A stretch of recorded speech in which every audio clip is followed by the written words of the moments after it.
Bom dia, obrigada, Léo, obrigada, Carol. Prazer imenso estar aqui.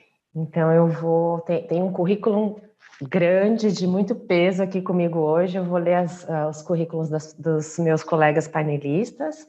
Quero agradecer ao Dr. Luiz Alberto Matos dos Santos, advogado, auditor do trabalho, mestre em Direito pela PUC, doutorando pela Universidade de Coimbra, que representou o Ministério do Trabalho e Previdência na equipe formada pelo MRE, Ministério da Justiça e Polícia Federal, propôs a regulamentação da Lei 13.445, de 2017, a famosa nova Lei de Imigração, que já tem 5 anos, mas a gente continua achando ela novinha, e também tornou o Decreto 9.199, que regulamenta a lei, né?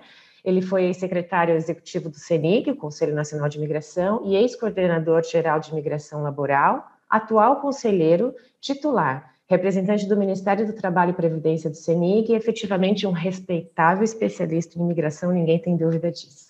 A gente tem conosco também aqui a Marielle Bispo, que é graduada em Turismo e Administração de Recursos Humanos, com MBA em Gerenciamento de Projetos e possui mais de 14 anos de experiência em RH e projetos de RH no ramo de óleo e gás, atuando também na Guiana, Guiné Equatorial, Angola e Brasil. Grande amiga Mari, obrigada por estar aqui conosco também. Temos também o deputado Orlando Silva, do PCdoB de São Paulo, que é deputado federal pelo 2º mandato, foi vereador em São Paulo, ministro do Esporte, presidente da União dos Estudantes, a UNE, e fundador da UNEGRO. Na Câmara dos Deputados, ele é presidente da Comissão de Direitos Humanos. Ele luta pela democracia, contra o racismo, na defesa dos direitos dos trabalhadores e dos movimentos sociais. Desempenhou papéis importantes como a relatoria da Lei de Imigração, a Lei Geral de Proteção de Dados e o projeto de lei de combate às fake news. Então, não poderíamos, para falar dos 5 anos de Lei de Imigração, ninguém melhor do que também a pessoa que relatou essa lei conosco hoje. E a delegada Luciana Martorelli, que é chefe da Delegacia de Imigração de Pernambuco, reconhecida como uma das profissionais mais preparadas da Polícia Federal na área de imigração. Então, muito obrigada, meus colegas painelistas, por estarem aqui comigo. Bom dia a todos. Em primeiro lugar, depois da leitura das mini-bios, eu gostaria de agradecer o convite da ABM para moderar esse painel tão importante. Eu sou suspeita para falar, mas eu acho ele incrível. A ABM nasceu por conta da Lei de Imigração, né? Então, comemorar os 5 anos da Lei de Imigração é comemorar os 5 anos da ABM. E o tema do nosso encontro desse ano é a mobilidade global em tempos adversos, né? E ainda bem que a nossa memória apaga muita coisa.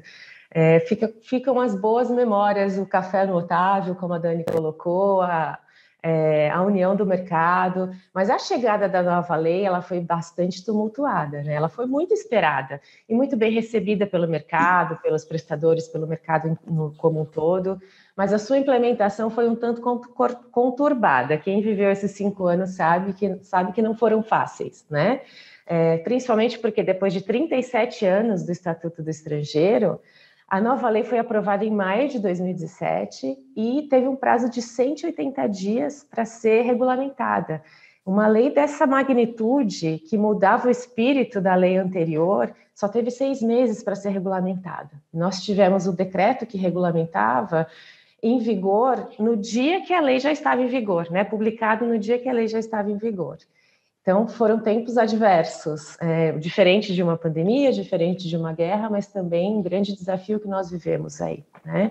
Naquela época, nós tivemos todas as resoluções normativas revogadas e as novas só vieram em dezembro, 15 dias depois. Então, de fato, foram tempos adversos, mas que, felizmente, com isso surgiram muitas oportunidades. Uma das grandes oportunidades foi realmente a formação da ABM, né? Então, foi essa lei de imigração relatada pelo deputado aqui conosco hoje, regulamentada pelo Dr. Luiz, executada pela doutora Luciana e, na prática, aí com a Marielle no dia a dia, que deu origem à ABM. E é uma grande alegria comemorar esses 5 anos com a lei que segue junto com a ABM cada vez mais fortalecida, né? Essa lei que substituiu o Estatuto do Estrangeiro, que enxergava o estrangeiro como uma ameaça à segurança nacional, essa lei que acolhe os imigrantes, não chama mais de estrangeiro, chama todos de imigrantes, incentiva a regularização, independente de qual seja a condição aqui do estrangeiro, do imigrante.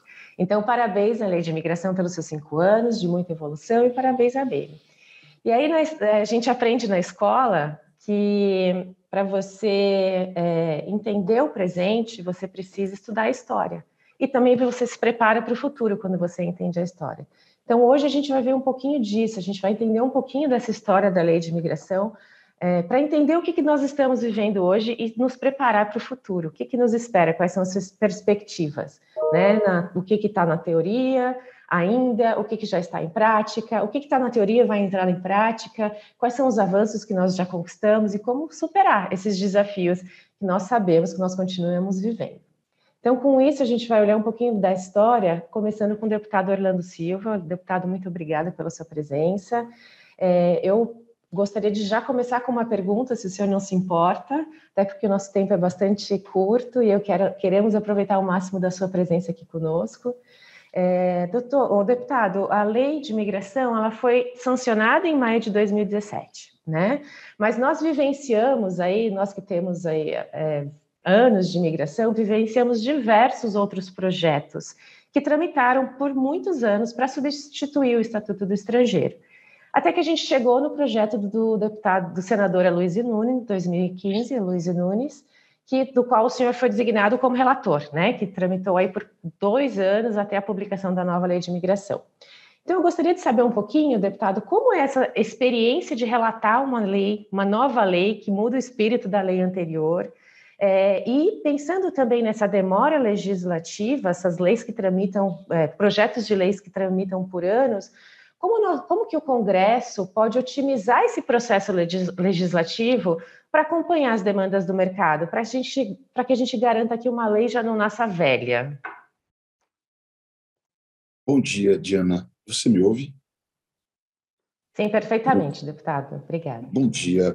Eu quero agradecer o convite da BEME para o Summit. Quero agradecer a oportunidade de estar convivendo com todos os meus companheiros e companheiras de mesa. Dizer que estou muito feliz de poder participar desse encontro. Eu carrego comigo, com muito orgulho, a participação na elaboração da Lei de Migrações. Veja que, na última segunda-feira, eu realizei uma posse da presidência da Comissão de Direitos Humanos e Minorias da Câmara dos Deputados. E das coisas mais bonitas que eu vi foi encontrar com o padre Paulo Parisi, da Missão Paz de São Paulo, com muitos imigrantes, com representantes de associações de imigrantes. Então, fiquei muito feliz de perceber que, de algum modo, nós demos a contribuição. Mas eu não posso começar essa conversa sem rememorar o senador Aloysio Nunes Ferreira, que foi um impulsionador desse projeto de lei no Senado. Eu não posso deixar de registrar a deputada Bruna Furlan, do PSDB de São Paulo, que foi a presidente de uma comissão especial que nós construímos da Câmara dos Deputados. Então, feitos esses registros, dizer que foi uma belíssima experiência no ambiente da Câmara. Às vezes é assim.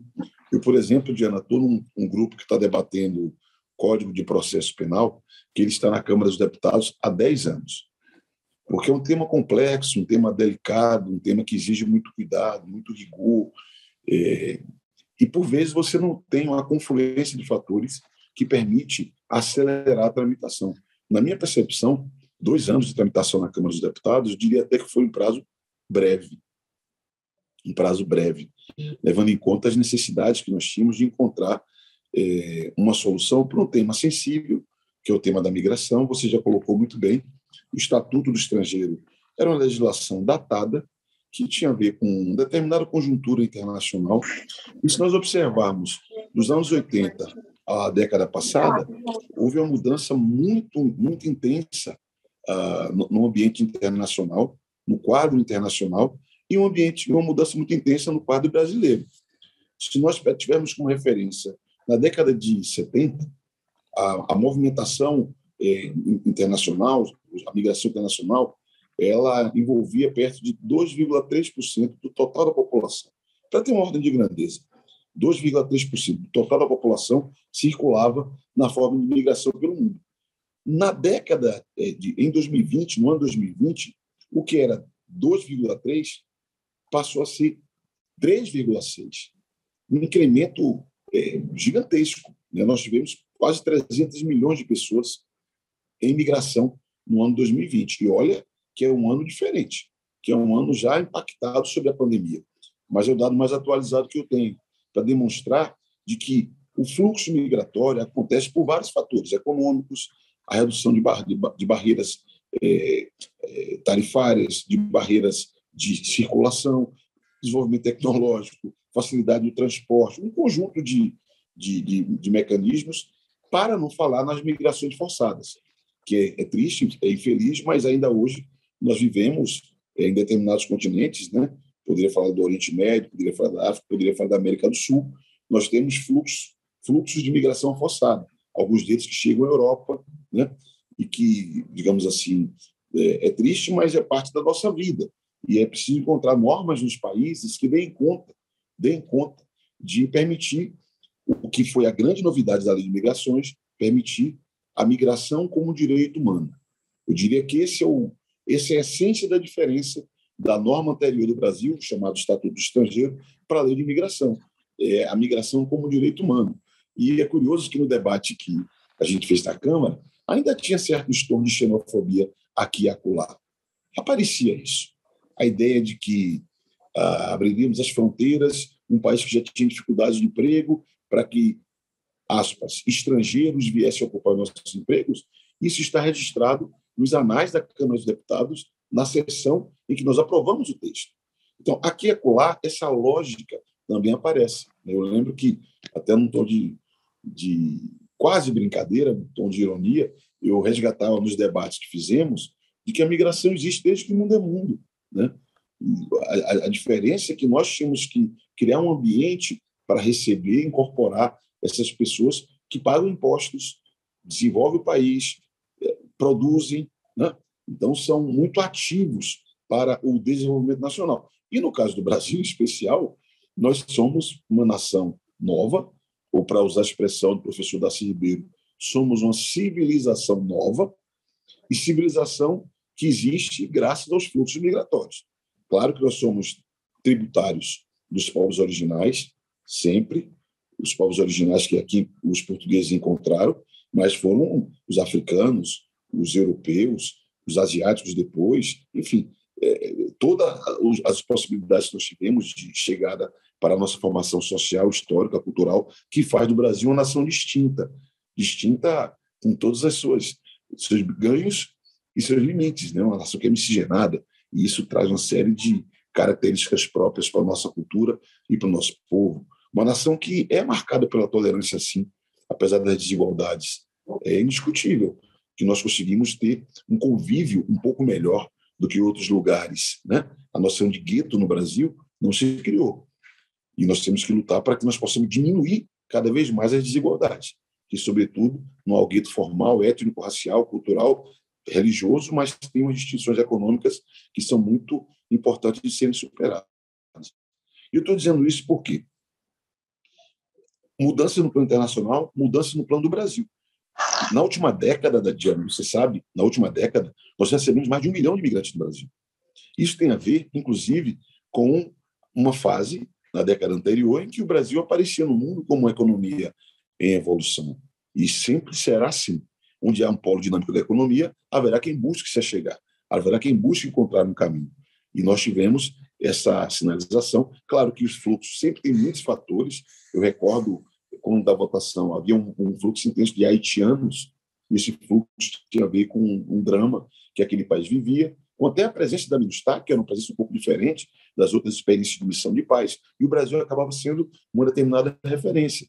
Então, a mudança do quadro internacional, uma certa projeção internacional do Brasil, criou um ambiente para que nós, em tendo um fluxo mais intenso de não nacionais chegando ao Brasil, nós tivéssemos a oportunidade de fazer essa votação dessa lei, que eu considero uma lei bastante importante. É evidente que nós temos um fluxo regional muito grande, na América Latina, sobretudo, muito intenso, mas eu chamaria a atenção também do fluxo de África, que também mobilizou muitas comunidades. Eu vivo em São Paulo. Em São Paulo, eu posso perceber, nos arredores, a quantidade de irmãos africanos que passam a estar entre nós. É evidente também que o surto da Covid-19 impactou eu diria em tudo. Impactou na dinâmica dos fluxos migratórios, impactou, inclusive, nos passos adiante que a regulamentação poderia ter dado, porque é da vida. A regulamentação, a lei faz remissão à regulamentação justamente para evitar a obsolescência precoce, respondendo a sua pergunta. Então, o papel da regulamentação é muito importante. E a regulamentação não é algo estanque, em que você faz um decreto, estamos entendidos. Não. É um processo em que o Poder Executivo, que tem a mão no pulso, digamos assim, do paciente, ele pode dando passos, inclusive, em setores. Eu recordo que o tema de refúgio, em um dado momento, ganhou peso, sobretudo a partir da questão dos venezuelanos. Isso é um tipo de questão. Né? No plano econômico, a chegada, sobretudo, de técnicos que temporariamente colaboram com a atividade de empresas aqui, gera um outro tipo de demanda, outro tipo de desafio. Então, eu acredito que a regulamentação andou menos do que poderia, e, na minha impressão, tem um impacto da pandemia, que é um impacto importante. Não podemos negar que tem também impacto da mudança de governo, porque cada governo tem um olhar. Nos Estados Unidos, sobre a mesma lei, o governo Trump tem um olhar, o governo Biden tem um outro olhar.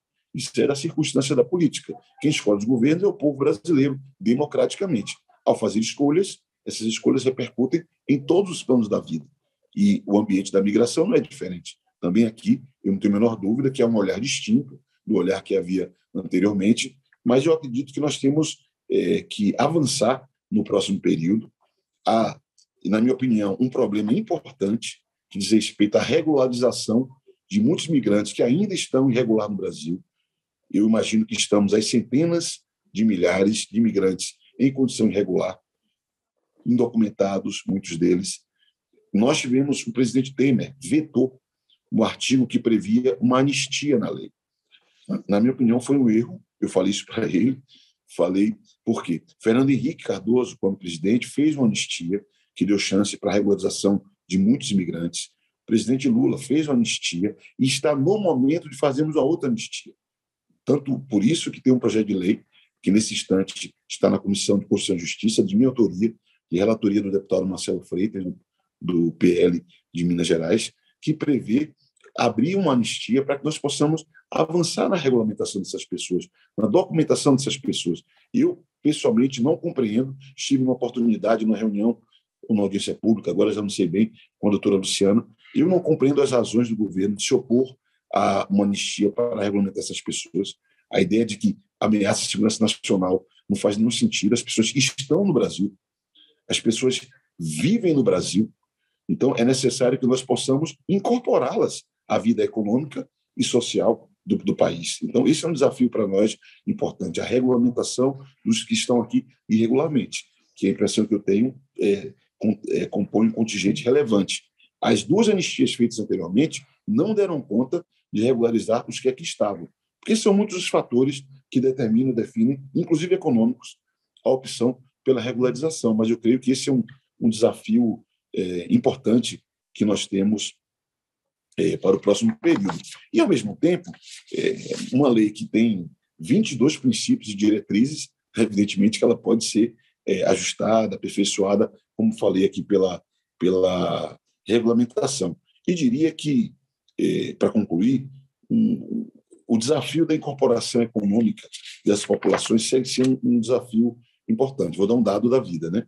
A ideia de que os trabalhadores imigrantes têm dificuldade no reconhecimento da condição de microempreendedor.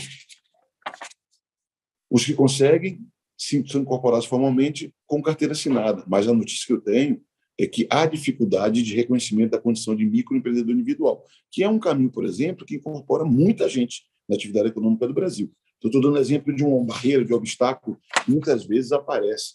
E essa questão da documentação da regularização tem dramas. Assim, a bancarização talvez seja uma demanda das mais fortes, por bancarização que fica restrita em função da condição. E isso traz uma série de consequências, né? Quem guarda o dinheiro debaixo do colchão sofre as consequências de guardar dinheiro debaixo do colchão. Falando de modo... Então, eu agradeço a oportunidade dizendo que saúdo e valorizo a lei brasileira, e é uma construção que começa no Senado e que a Câmara participa. Valorizo muito que as Nações Unidas e seus diversos organismos e agências reconhecem a legislação brasileira como uma legislação atualizada para os desafios do mundo. Saúdo a regulamentação à vida, reconhecendo que a pandemia, sobretudo, tem um impacto. Metade do tempo da vigência da lei foi diante da pandemia, praticamente. Tem um impacto. Reconheço que há passos que podem ser dados no legislativo, e eu chamo a atenção para a anistia, e no próprio executivo, com a regulamentação, com o olhar sempre de incorporação econômica desses que chegam até aqui. Espero que, quando comemorarmos 10 anos, tenhamos mais o que celebrar. O senhor está aqui conosco, hein, deputado, para a gente comemorar os 10 anos também. Muito obrigada pela sua fala. Realmente, o mercado tem pressa, né? E eu, como empreendedora, executiva, acompanhando os meus clientes, a gente quer tudo muito rápido, mas é claro que existe todo um arcabouço jurídico aí que precisa ser alterado. E para isso eu queria ouvir um pouquinho do doutor Luiz.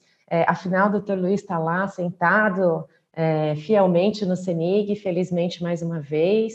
E o senhor, doutor Luiz, foi uma peça essencial, foi na redação e hoje na continuação das novas regulamentações e resoluções normativas, tudo para regulamentar essa lei que foi tão pioneira, né? Então, seu papel como coordenador de imigração, membro do conselho à época, eles fizeram com que nós vivenciássemos a troca dos pneus enquanto o carro estava em movimento, né? Como que foi para a sua equipe à época colocar uma lei em prática com os recursos que possuía? E eu gostaria de citar um artigo específico do decreto, que é o 317, que fala que os órgãos responsáveis pela implementação dessa lei, eles teriam 12 meses para ajustar os seus sistemas, né? Então, desde a publicação do decreto em novembro de 2017 até novembro de 2018, todos os sistemas das autoridades imigratórias deveriam estar readaptados para acolher a nova lei. Mas nós sabemos que, infelizmente, até hoje, essa questão sistêmica é um grande desafio para a nossa prática de imigração, sejam os prestadores ou os clientes que estão aqui conosco hoje. Como que as autoridades imigratórias se estruturam para operar o que o deputado e o legislativo desenhou? Bom dia a todos. Me ouvem bem? Bom dia da Diana Quintas, que coordena muito bem esse painel. Bom dia ao deputado Orlando Silva, à delegada Luciana, a Marielle, e a todas as pessoas que conosco estão nesse sexto ABM virtual.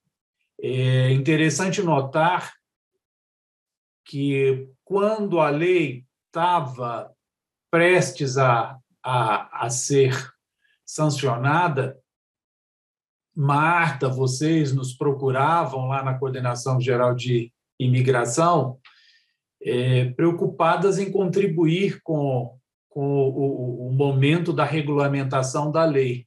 Quando nós sugeríamos, olha, por que vocês não fazem uma associação para canalizar, catalisar todas as sugestões e ficar mais fácil o diálogo com a parte da sociedade civil que vocês representam?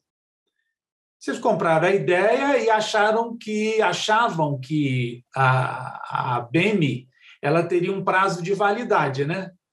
Início e fim, ou seja, terminou a parte da regulamentação, terminou o objetivo da ABM. Na verdade, a gente pensa de uma forma e a vida encaminha de outra. A ABM hoje percebeu um espaço muito importante na vida de todas as pessoas e de todas as empresas, com essa necessidade de se agregarem, de se associarem, de se apoiarem, porque os aspectos da migração, eles nunca terminam, eles mudam, né? Em cada época, a gente tem determinados desafios que ele não se apresenta. Assim como os movimentos migratórios, e o deputado muito bem lembrou do movimento dos haitianos em 2010, e a gente olhando para esses grandes movimentos provocados por uma série de fatores, inclusive fatores climáticos, a gente percebe o quanto realmente os movimentos migratórios eles são distintos. A gente tem aí os haitianos, mas já temos os venezuelanos. Aí a pergunta é, podemos usar as mesmas medidas dos haitianos para os venezuelanos? Não. As migrações são distintas, né? Muito distintas. Então, daí o desafio muito grande de tudo isso. Outro aspecto que a gente gostaria de, na nossa breve fala, enfocar, que são duas situações bem... A gente precisa fazer um recorte muito bem colocado para esse cenário para o qual nós somos convidados agora. Da migração coletiva para uma migração necessária em razão de demandas econômicas, ou mesmo da necessidade da pessoa, do nacional, que se sente com poucas possibilidades de crescimento pessoal, profissional, no seu local de origem, e busca, então, através da migração, a possibilidade de sair de mudar a sua realidade, buscando um novo horizonte.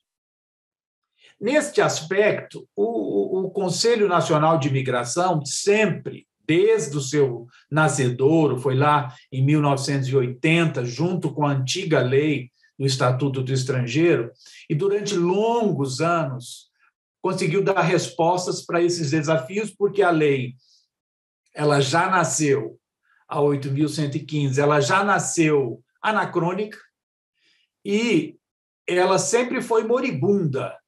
E sempre o Conselho foi o elemento, foi a válvula de escape para que a gente pudesse dosar, que a gente pudesse remediar muitas situações que a lei realmente não dava, não tinha resposta. E uma delas foi justamente o primeiro grande desafio de uma migração coletiva em massa que o Brasil sofreu, que foram os haitianos. Então, a possibilidade de você acolher por um visto humanitário, isso foi uma...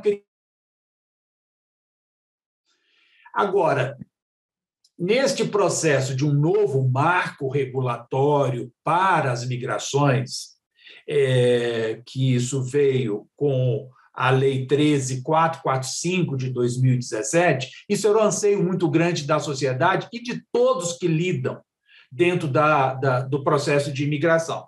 Nós temos dois grandes marcos que não se confundem. Nós temos a Lei do Refúgio, que é a 9474/97.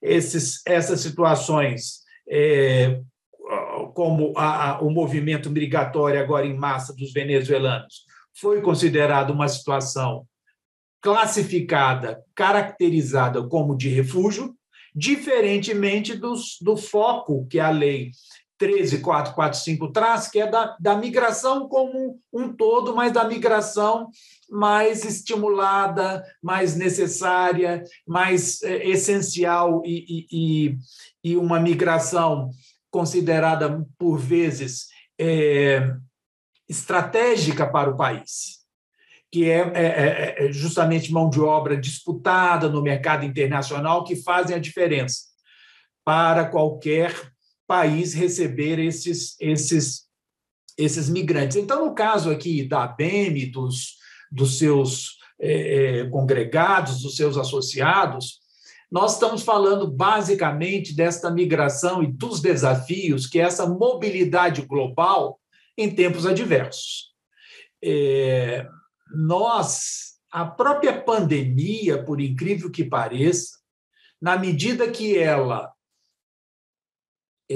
inibiu movimentos econômicos mais, vamos dizer assim, mais fortes, mais robustos, que pudessem implementar essa mobilidade global, por outro lado, também ela trouxe a necessidade e muitas das vezes, uma migração forçada daquela pessoa que no seu local de origem não tinha acesso, por exemplo, a vacinas, não tinha acesso a tratamento, se via ameaçado. Então, vejam como a gente está sempre lidando com realmente uma moeda de duas faces. Ao mesmo tempo que a pandemia nos desafiou, limitando a atuação dos profissionais que congregam a ABEME, ela também trouxe outros desafios, vamos dizer assim, de forma positiva, que foi você conseguir, no ambiente da pandemia, trazer técnicos que precisavam vir, porque as demandas econômicas, elas muitas vezes não podem esperar. Você precisa, por exemplo, de trazer, no caso da pandemia, muitas das vezes, técnicos que vinham trabalhar na área da medicina, da ciência, para desenvolver atividades que eram essenciais para o próprio enfrentamento da pandemia. Então, vejam que essas situações da lei, elas foram impactadas fortemente por esta pandemia, mas elas não, a própria pandemia em si não cessou isso. Nós estávamos com a água, muitas das vezes, na altura dos nossos narizes. Agora não, agora a gente já consegue estar com o pescoço de fora e a gente percebe, até lá no Conselho Nacional de Imigração, a retomada das discussões, porque os desafios continuam. E como já foi colocado aí pela Diana no início da reunião, eu tive um probleminha técnico, claro, quem não tem para ingressar, já ingressei um pouco atrasado, e vocês percebam o quanto é complexa a nossa lei. Ela é abrangente, ela é um novo marco regulatório, como muito bem, novamente, eu me socorro das palavras do deputado, é um novo marco legal porque trouxe uma nova roupagem para a figura do, então, estrangeiro, que passa a ser considerado imigrante. E trouxe uma nova realidade que até então a gente não conhecia. Nós tínhamos uma realidade de visto temporário, visto permanente e permanência. Nós ficamos, ao longo da nossa vida profissional, lidando com esses três conceitos de instrumento para vir. E a lei veio e virou isso de cabeça para baixo. Acabou visto temporário, acabou visto permanente, acabou permanência. Tudo hoje vai ser só visto temporário. Ou seja, o visto ele só serve para você chegar no país. E aqui a lei criou uma nova figura, que foi a da residência. Ora, só por isso, a gente já imagina que todo o arcabouço jurídico construído na lei anterior foi por água abaixo. E quando a sociedade, ansiosa por ter esses direitos materializados, pressionou o parlamento, e o parlamento resolveu diminuir o prazo da regulamentação de 12 meses para 180 dias, isso nos causou um desafio enorme. Por quê? Porque, vejam bem, as pastas governamentais que se ligam diretamente com esta situação trazida pelo desse movimento de ir e vir de técnicos, de profissionais, são o Ministério do Trabalho, nos aspectos que falem da migração laboral, e mais de 90% do movimento migratório mundial tem um fundo laboral. Isso não são palavras minhas, são palavras da Organização Internacional do Trabalho. E nós tivemos que mudar todo um arcabouço que envolvia instrumentos, normatização do Ministério da Justiça, do Ministério das Relações Exteriores, do Ministério do Trabalho e da Polícia Federal. Ora, não era só uma questão de regulamentar a lei através de um decreto, mas este olhar todinho que Diana também facilitou a minha vida, quando disse, olha, a lei previa 12 meses para os órgãos adaptarem os seus sistemas. E quando a gente fala em sistema, nós nos arrepiamos dos pés à cabeça. Porque, o meu sistema está ruim, vem um novo. O novo nos traz vamos dizer assim, tantas expectativas se vai funcionar ou não, que muitas das vezes a gente fala, não, deixa mesmo o velhinho está ruim e tudo mais, mas a gente já sabe exatamente como ele funciona, aonde que ele não presta, aonde que ele nos serve, enfim. Quando vem um novo, e hoje vocês estão vivenciando uma nova experiência aí com um novo sistema na área da migração laboral, que muitas das vezes traz novos desafios e tal, e ele precisa de tempo para implementar, ele precisa de tempo para fazer evolutivas e tudo mais, até que ele seja considerado um sistema bom. Então, nunca é fácil você ter um sistema, por exemplo, o sistema do MRE, ele fala com todos os postos do Brasil no exterior. Então, não é uma coisinha simples, é uma chavezinha que você mexe e pronto, ela está pronta.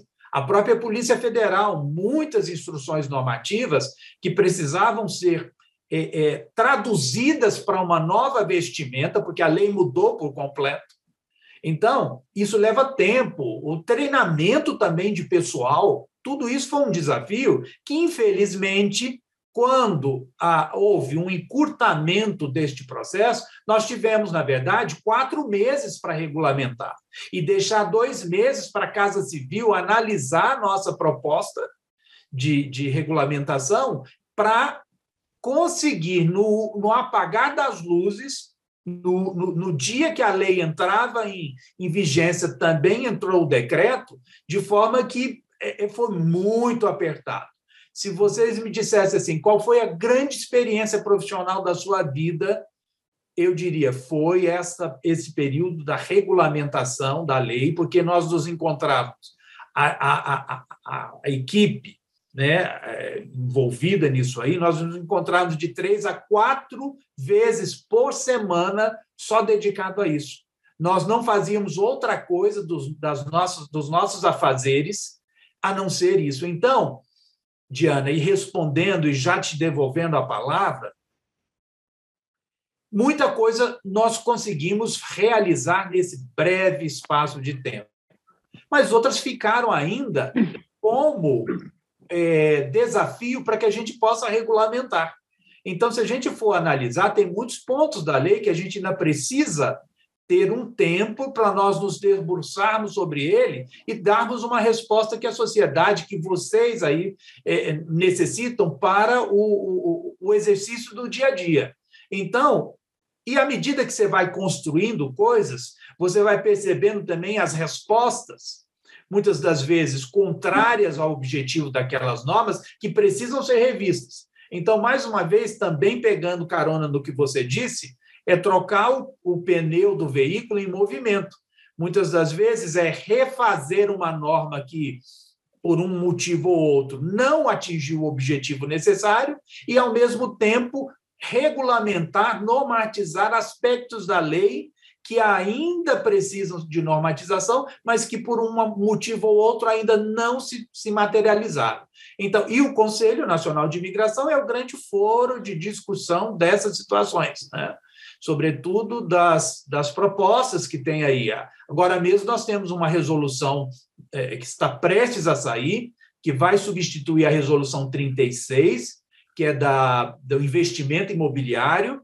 Essa resolução ela ficou algum tempo sendo analisada lá pela consultoria jurídica do Ministério da Justiça, mas nós temos notícias fresquinhas que, muito em breve, ela está sendo publicada com alterações que vão facilitar muito este aspecto da atração de mão de obra para o Brasil sobre a vertente do investimento imobiliário. Muito obrigado oportunidade. Obrigada, doutor Luiz. Muito em breve, amanhã, daqui uma semana, daqui um mês, daqui um ano, só para a gente Não, alinhar as a gente expectativas. acha que é muito em breve, na próxima semana. Ai, que ótimo. Olha só que delícia de notícia. Muito obrigada, doutor Luiz. Obrigada pelas suas palavras. Agora, eu queria ouvir um pouquinho, assim, a gente ouviu o lado do relator, que desenhou a lei, o lado do doutor Luiz, que desenhou o decreto para regulamentar essa lei, mas agora vamos ouvir um pouquinho como foi a prática, né? A delegada Luciana e depois a Mari, que vão contar como que é executar tudo isso, colocar isso em prática. E eu me lembro bem, doutora Luciana, que no dia que a nova lei entrou em vigor, aliás, a nova lei entrou em vigor no dia que o decreto saiu, né? Muitas das polícias federais, não foi o caso de Recife, onde a senhora trabalha, mas muitas das delegacias da Polícia Federal, elas tiveram literalmente que fechar a porta naquele dia e a gente tirou foto, tinha uma plaquinha na porta dizendo estamos fechados porque estamos lendo o decreto. Né? Então, assim, era algo impensável, como que uma PF, de novo, trocar o pneu com o carro andando, porque muitos imigrantes precisavam ser registrados naquele dia, né? E vocês tiveram que fechar as portas para ler o decreto que já estava em vigor. E, obviamente, muita coisa evoluiu desde então, né? O Brasil tem um processo de visto todo digital, nós acompanhamos agora na pandemia o quanto que isso foi benéfico e até melhor do que muitos outros países, inclusive desenvolvidos, não têm esse processo digital para solicitação de visto. Mas tem problemas, doutora Luciana, que infelizmente eles seguem enraizados. Por exemplo, a falta de vagas no agendamento da Polícia Federal. Né? E nós sabemos, como o doutor Luiz falou, a ABM acredita piamente que a imigração é o vetor econômico, é um dos vetores econômicos. E um país com um processo imigratório simplificado, desburocratizado, ele vai atrair investimento estrangeiro. Né? A ABM acredita piamente nisso. Então, o que de fato precisa acontecer, precisa mudar, para que esse não seja um desafio que a gente vai ter que conversar na comemoração dos 6 anos, 10 anos da Lei de Imigração, já que é um problema tão antigo? Bom dia, eu agradeço imensamente o convite para estar aqui hoje. Eu sou apaixonada pelo tema, eu trabalho na imigração na Polícia Federal por opção, eu gosto muito de trabalhar aqui onde eu estou hoje. Diana, eu já vou começar, desculpe, discordando de você. Eu acho que nos 10 anos da ADM nós vamos estar discutindo esses problemas ou problemas diferentes, porque a migração é dinâmica. Os problemas de hoje não são os de ontem e não vão ser os de amanhã. E se a gente tem solução para os problemas de hoje, amanhã enfrentaremos novos desafios e essa discussão de como melhor lidar com esses desafios, ela vai ser diária e eterna, porque o fluxo migratório ele é dinâmico. Ora a gente enfrenta uma situação como a dos haitianos, ora a gente enfrenta uma outra situação como a dos venezuelanos. Para e passo a essas situações que são coletivas, nós temos as demandas individuais, né, das pessoas que vêm, por exemplo, procurando emprego, procurando trabalho.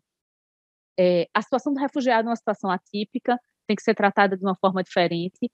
O refúgio vem em ondas, né? Nem sempre a gente vai ter o mesmo fluxo de refugiados.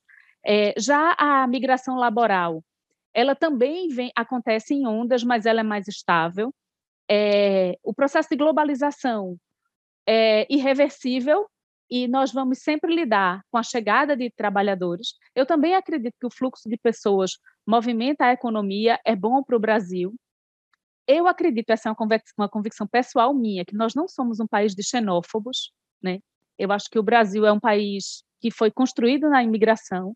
Eu não gosto de enxergar a gente com essa posição de que o estrangeiro não é bem quisto, não venha, e exigências esquisitas para que o estrangeiro não venha. Mas, né, acho que o grande desafio da Polícia Federal é que a gente caminha sempre no fio da navalha. Entre ser a autoridade migratória, que cumpre a lei e reconhece tudo isso, reconhece o valor humanitário dos vistos de acolhida humanitária, de receber os refugiados, de acolher os apátridas, ainda somos, ou essencialmente somos, um órgão de segurança pública. Então, assim, eu acho que 2 são os maiores desafios da Polícia Federal no setor de imigração. Um é realmente o sistema, né? O sistema dá muito trabalho para a gente. E essa questão da agenda é isso, falta de mão de obra, a gente não tem a quantidade de pessoas necessárias para desempenhar a função da maneira e na velocidade que a sociedade espera. E o outro desafio é esse, é de caminhar realmente no fio da navalha entre a análise de processos migratórios e ser um órgão de segurança pública. Por que eu estou dizendo isso? Porque na hora que uma documentação para pedir uma autorização de residência ou uma naturalização chega na Polícia Federal, nós vamos apreciar, com certeza, nos parâmetros da lei de imigração, mas vai ter um momentinho extra ali na avaliação que a gente vai procurar pela fraude, a gente vai procurar pelo documento falso, a gente vai procurar pela pessoa que está sendo trazida para se registrar de forma coercitiva, e isso leva mais tempo do que o esperado, leva mais tempo do que o desejado, e é uma coisa da qual a gente nem pode nem quer se desvencilhar. Então, talvez o trabalho não esteja na velocidade esperada para ser feito da forma adequada. É lógico que nós não temos todos os meios sonhados, mas também tem esse fator que eu acho que é o grande desafio. Então, o ideal é que quando a gente recebe a documentação, a gente vai ver, de acordo com a lei de imigração, ok, está ok. Mas espera, essa certidão de nascimento desse filho aqui, ela é verdadeira? Esse filho existe? Vamos fazer as continhas aqui. Esse pai estava no Brasil quando essa criança foi gerada? Porque isso acontece muito, né? Registra um filho que não é seu, para ter uma permanência por prole. Então, a gente não pode, não quer e não pode se desvencilhar dessa análise em segundo tempo, né? Então, às vezes, assim, eu já recebi aqui uma vez uma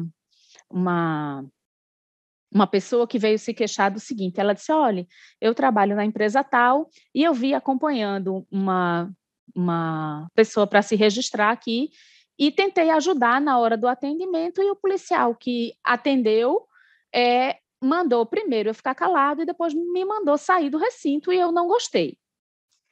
Aí eu chamei o policial para saber o que tinha acontecido e ele me disse, delegada, veja só, era uma moça, sozinha, acompanhada por um homem que não deixava ela abrir a boca. Toda vez que eu fazia uma pergunta a ela, ele respondia. Eu precisei tirá-lo da sala porque eu queria ouvir da boca dela. E também para dar a oportunidade, se ela quisesse pedir socorro, de estar sozinha comigo. Porque eu não sei quem é essa pessoa que está acompanhando ela. Eu não sei se ele é uma pessoa que está ajudando, se está contratado, ou eu não sei se a pessoa que está coagindo ela está ali. Então, assim, aí, veja, quem estava de fora não entendeu o que ela estava fazendo. Só esse cara mal educado, grosso, mandou sair. Mas não é isso, ele precisava ouvir da migrante, especialmente por ela ser mulher e por ele ser homem, e ele não deixava ela abrir a boca e dar nenhuma resposta, ali ele teve que parar um minuto de ser somente a pessoa que faz a análise, se está de acordo com a lei de imigração e ser o policial.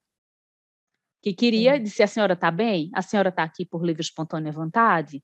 Ele trouxe a senhora à força? Onde a senhora mora? Onde a senhora consegue sair? Eu posso ver seus documentos? A senhora está sempre de posse dos seus documentos? Essa pessoa que está acompanhando a senhora, ele retém sua documentação?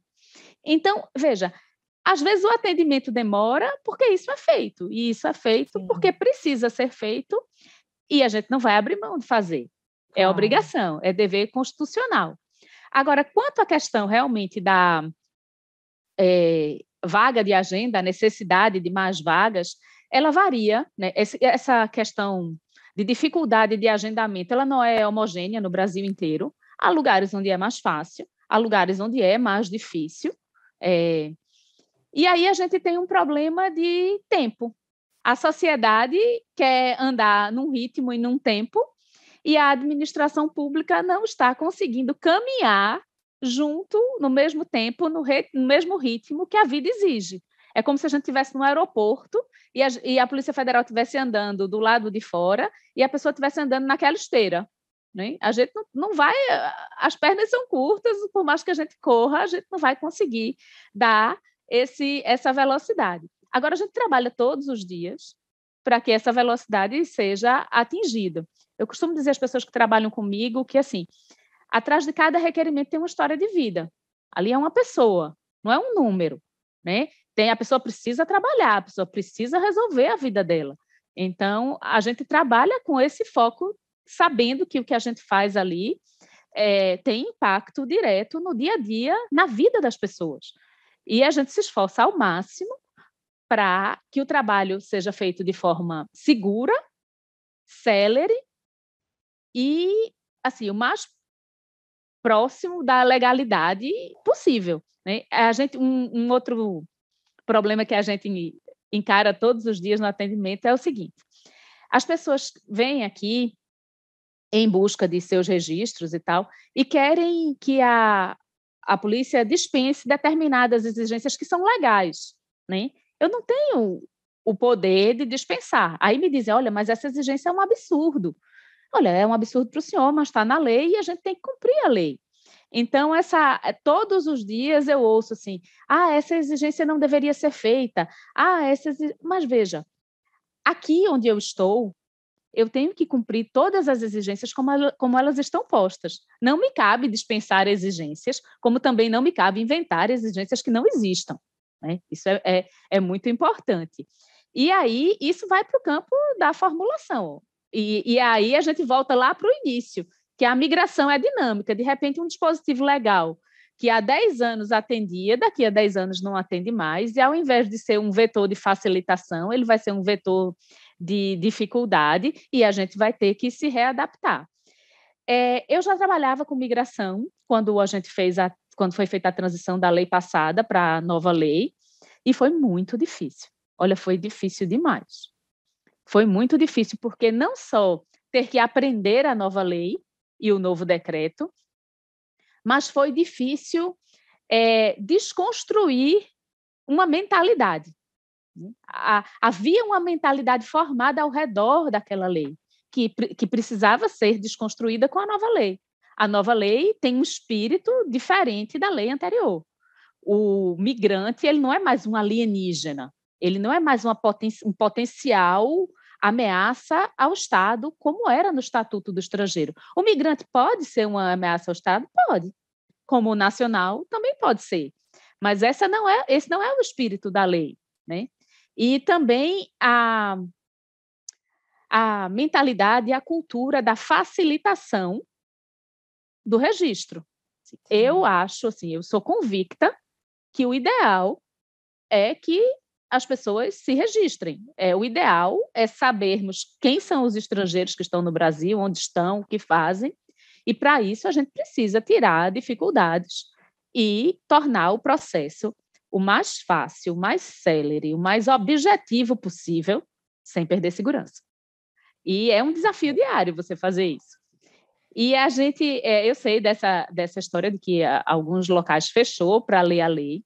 A gente vinha aqui acompanhando a tramitação da lei, acompanhando a tramitação do decreto.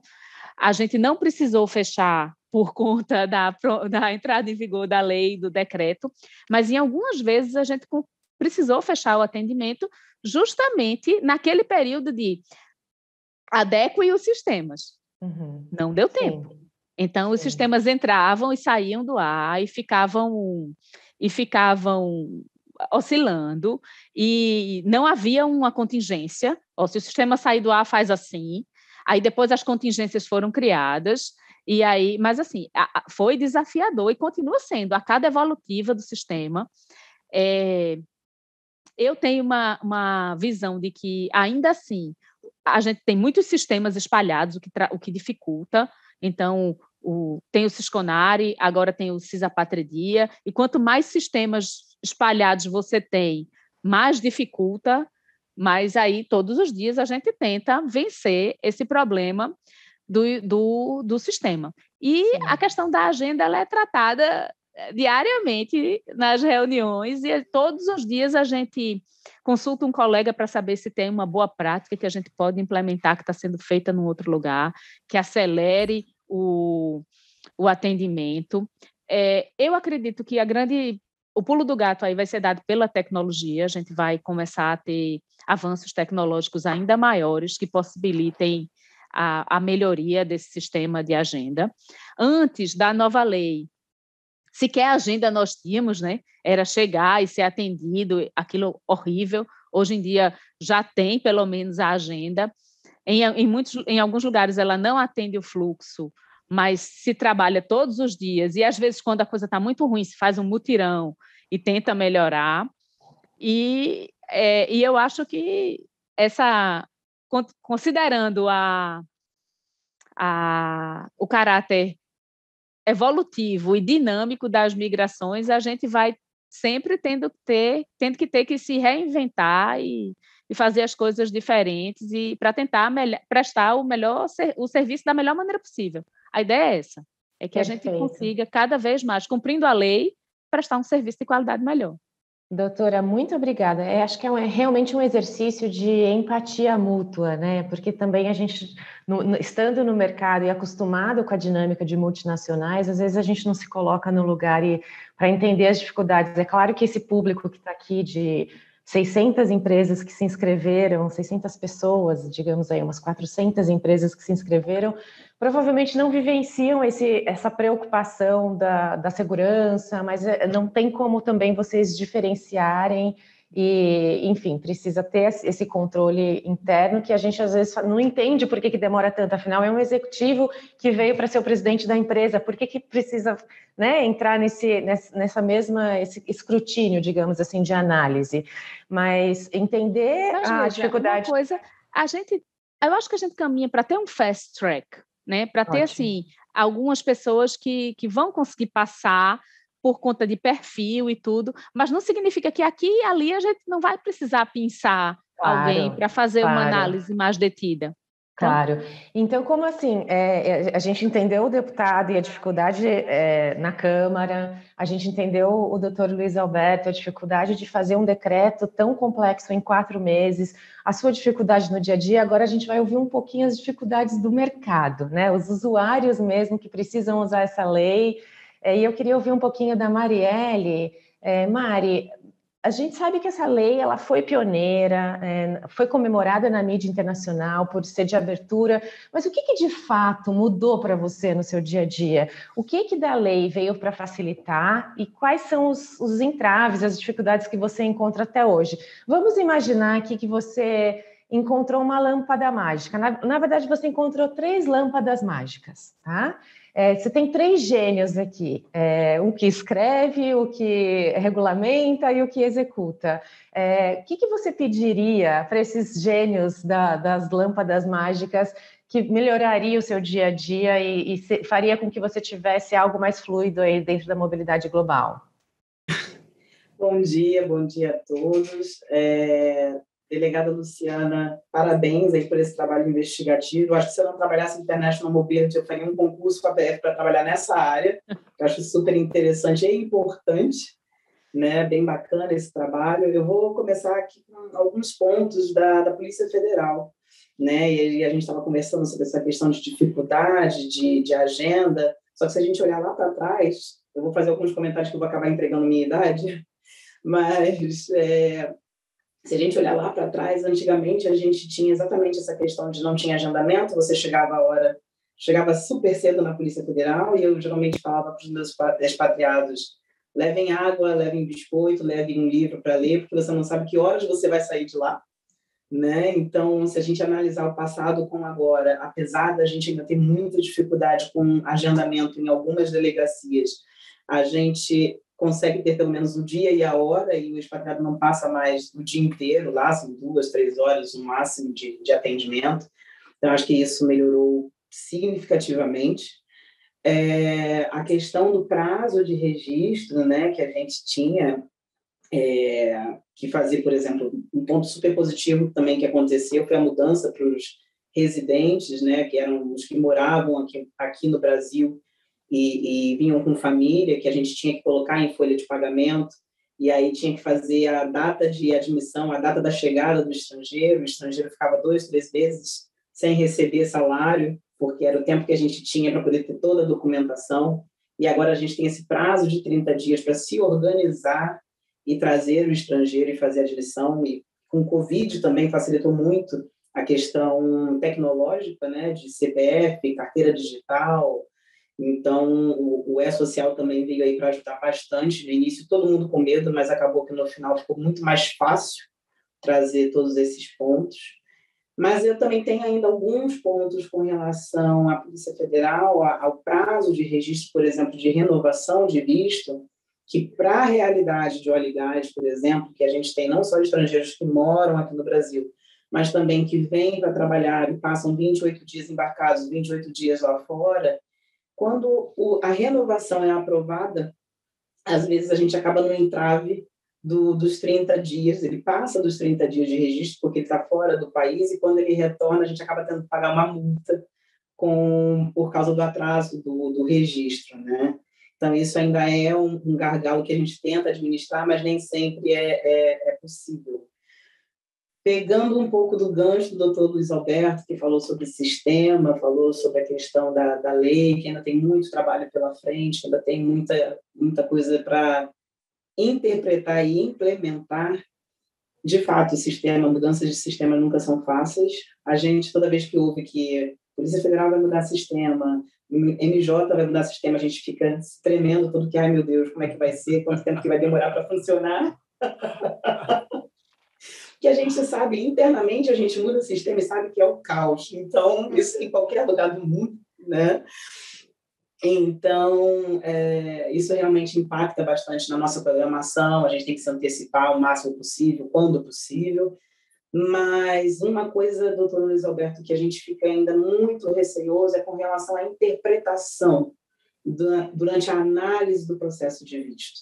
A gente tem situações até hoje que a gente pede o mesmo visto ou a mesma renovação para diversas pessoas, o padrão é o mesmo, a documentação é a mesma, mas um ou outro, não são, graças a Deus, não são regras, são algumas exceções, caem em exigência os processos ou são indeferidos por uma questão que não tem...